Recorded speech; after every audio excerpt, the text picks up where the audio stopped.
Hello, what's up guys? For today's video guys ay magdi-deliver kami kasi birthday ko kahapon. So, ayan. Ngayon, trabaho na naman. So, ayan guys, magandang araw at sana supportan yung page ko at palike and share naman. So, yun lang guys. Samahan nyo kami mag-deliver. So, tara. At gusto ko pala magpasalamat guys sa asawa ko na hinanda niya ako at sinupresa niya ako. Kala ko wala akong handa. Kaya sabi ko sa kanya na hindi na maghahanda kasi ano naman yan eh. Sanayin na tayo kasi nung una kasi wala akong pera. So ngayon may konting pera kaya nakapaghanda kami. So maraming salamat sa iyo Mami Dear at saka sa mga bisita ko na pumunta. Maraming salamat. So sa mga kadati ko nakatrabaho at ngayon kasama namin sa pag-uukay. So, maraming thank you sa inyo, mga paps. At yun lang guys, tara, samahan nyo kami mag-deliver at ipapakita ko sa inyo yung ginagawa namin pag-deliver. Masarap talaga dito dumaan sa closing nursery guys pag walang pasok kasi hindi masyado matraffic.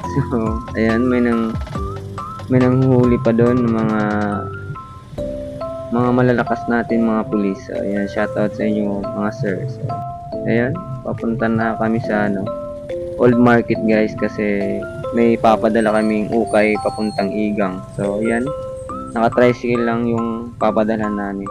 So, ayan guys, nandito na kami sa Old Market. So, ayan.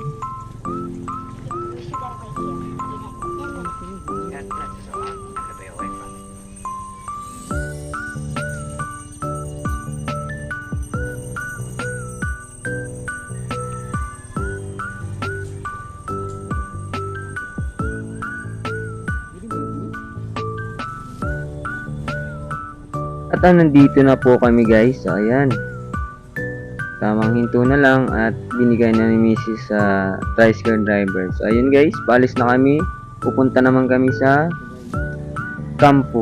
So, dun yung last namin na dideliveran. Kasi yung iba, mahirap talaga pag online seller ka. Yung iba, hindi pa. Pag nagdi-deliver ka na, mahirap talaga kasi yung iba hindi sisiin o nagre-reply sa mga chat mo kasi ewan ko kung may ginagawa eh. Yun talaga yung pagsubok pag nagdi-deliver ka ng ukay guys. Kailangan tiyaga lang talaga. So ayun guys, ang ganda talaga ng City of Masbate guys. So ayan pag hindi talaga matraffic guys, maganda talaga. So ayan, nakikita nyo naman ang mga tanawin.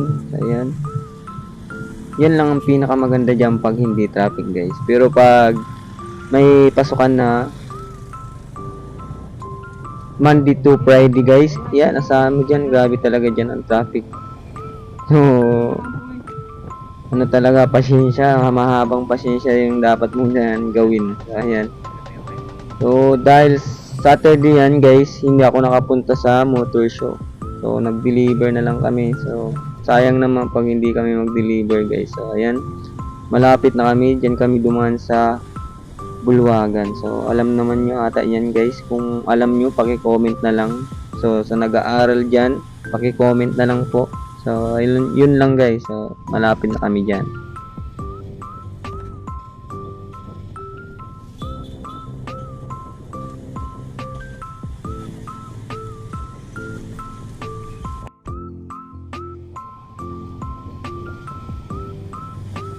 So ayan guys, diyan pala ako nag-high school. Kaso hindi nakapagtapos kasi nuna yung hindi naman dapat unahin. So ngayon nagsisi o kaya nagsisipag na lang para makadiskarte sa buhay kasi hindi nakapagtapos ng pag-aaral. At malapit na kami dyan guys. So ayan, sa mga nais tumulong ng page ko, palike and share naman guys. Malaking tulong yan. So ayan, nanlas namin na deliver guys. So ayan, maraming salamat guys. So bye bye.